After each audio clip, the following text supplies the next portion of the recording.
Comment persuader un client d'acheter? 7 techniques de persuasion.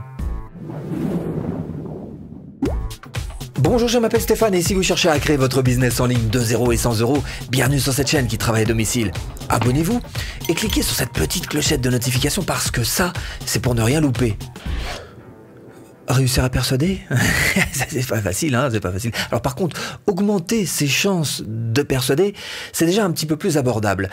Nous, pour s'aider, on va s'appuyer sur ce livre, qui n'est autre que le petit traité de manipulation à l'usage des gens honnêtes, et il est signé Robert Vincent Joule. Je vous le recommande, et je vous mets là-dessous en description si vous voulez le consulter de bout en bout, hein, le lire entièrement, en d'autres termes. Alors, évidemment, les grands manipulateurs, mais les petits manipulateurs n'auront absolument pas besoin de cette vidéo, ils sauront se débrouiller autrement. En revanche, je m'adresse plutôt aux honnêtes gens, ceux qui voudraient bien réussir à faire influer, à faire basculer un petit peu la balance, à influencer un peu les gens pour réussir à vendre leurs produits. Donc à la fin de cette vidéo, eh bien, vous aurez 7 techniques de persuasion. 1. L'amorçage, le comportement préparatoire. Alors, c'est tout simple en fait, hein. C'est juste le principe, par exemple, des échantillons gratuits qu'on vous fait goûter dans les grandes surfaces, hein, voilà. Ou alors ça peut être le sondage, hein. Bonjour, c'est pour un sondage. Ok. Ça peut être aussi le principe du prix cassé. Alors, par exemple, sur certains magasins, vous allez voir une grande affiche avec le produit phare. Ils savent que ça va très bien attirer. En plus, à un prix largement cassé, vous entrez et on vous dit ah, désolé, on est en rupture de stock, monsieur. C'est énervant.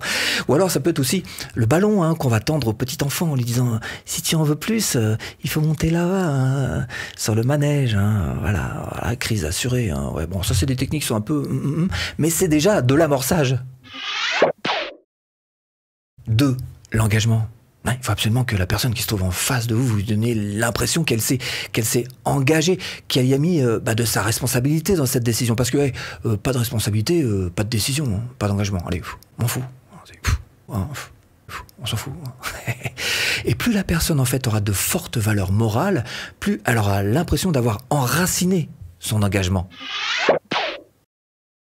3. L'effet de gel, ce que l'auteur appelle l'effet de gel. Il y a des études scientifiques qui ont prouvé qu'en fait, à partir du moment où on se sent engagé dans une décision, on a tendance à pousser les choses et à aller jusqu'au bout, même si quelquefois c'est carrément contre-productif. Alors par exemple, vous concrètement, en tant que webmarketeur, si vous cherchez à influencer les gens, à les pousser à faire ce qu'on appelle une vente forcée, ça va pas être bon, vous risquez d'avoir par exemple beaucoup de remboursements demandés, un fort taux de remboursement, c'est jamais très très agréable. En revanche, si à l'inverse vous laissez tout le choix à la personne et la parfaite liberté d'aller là où elle le veut, elle va se sentir beaucoup plus impliquée par elle-même et se sentir obligée d'avancer et peut-être au bout du compte, ça vous fera un petit peu moins de soucis de remboursement ou de choses, parce qu'elle sera plus engagée, plus impliquée.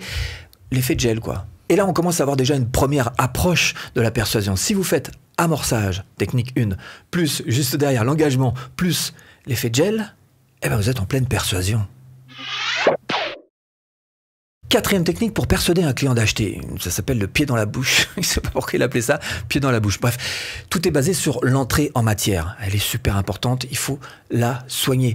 Il y a une étude qui a été faite pour les Restos du Cœur, ceux qui vendaient des cookies pour les Restos du Cœur, et qui a montré qu'il y avait certains vendeurs qui arrivaient à vendre 10 à 25% de plus de cookies, juste avec cette question toute simple. Comment allez-vous? Ah non, mais c'était pas le ça va, s'en fout. Hein. Non, c'était le vrai comment allez-vous, celui qui vient vraiment demander des nouvelles, même si on ne connaît pas la personne. Bref, se mettre en empathie avec la personne. Alors pour nous, webmarketeurs, qu'est-ce que ça donne? Ça donne juste la leçon parfaite qui dit que oui, on doit se mettre en empathie, oui, on doit être à l'écoute de la personne dès le début, dès la toute première question, se mettre en connexion. Et ça, c'est une aide à la persuasion. 5. L'étiquetage. Alors l'étiquetage, c'est un petit peu plus compliqué quand même parce qu'il faut connaître un tout petit peu la personne ou en tous les cas l'avoir cerné assez rapidement parce que votre idée, ça va être de choper un trait de caractère, un comportement, quelque chose alors de positif bien sûr, hein, de la personne qui est en face, voilà. Donc de choper un de ces traits de caractère, un de ces traits de comportement et de l'étiqueter comme tel. Alors si par exemple quelqu'un est, je sais pas, bienveillant, quelqu'un est serviable, quelqu'un est gentil, quelqu'un est plein d'empathie, bref, vous savez repérer ça, vous n'hésitez pas à l'étiqueter parce que par la suite ça va vous ouvrir quelques portes à la persuasion. 6. Le pied dans la porte. Attention, on complique là. On complique, on va maintenant mélanger les petites techniques. On va commencer d'abord par une technique d'amorçage. Bonjour, excusez-moi, Ça vous dérangerait de me tenir mon parapluie 2 minutes? Je cherche mes cigarettes dans mon sac. Merci, c'est gentil. Juste derrière, vous mettez un petit étiquetage. Hein. C'est gentil parce que j'ai quand même demandé à 2 personnes avant vous de me tenir mon parapluie. Elles ont refusé quand même. Hein. Ouais, tout ça pour mes cigarettes. Bon. 3. Mettez un petit coup d'effet de gel là-dessus. Hein. Bon, bah écoutez, j'arrive pas à trouver. En tout cas, c'est bien gentil de votre part de m'avoir tenu mon parapluie. Alors par contre, ça vous dérangerait pas de me dépanner de 2 ou 3 cigarettes jusqu'à demain matin? Parce que là, tout est fermé, je suis un petit peu embêté. Ah, merci, vous êtes gentil.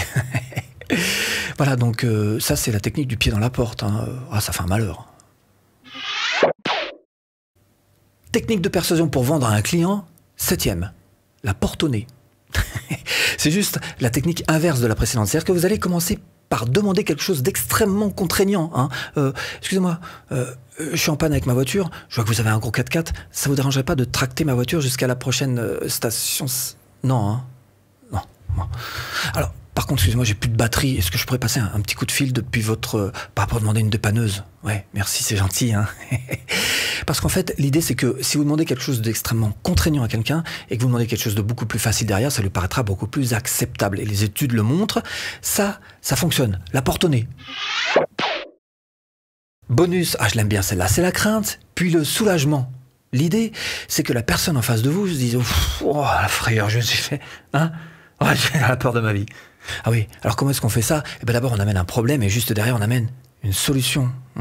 Alors pour ça, il va falloir que vous réussissiez à trouver un moyen d'insinuer la peur, de la peur, de la peur. Et juste derrière, le soulager en lui amenant une solution. Et ça, vous allez voir que ça débloque carrément psychologiquement et que ouf, il va s'engouffrer dans la brèche. Hein, voilà. Alors, si vous voulez booster vos ventes, eh bien ce que je vous propose, c'est tout simplement de cliquer là. Ah, ça, c'est une formation offerte pour vendre facilement de A à Z. J'espère vous avoir un petit peu aiguillé dans cette botte de foin. Je vous dis à bientôt en vidéo.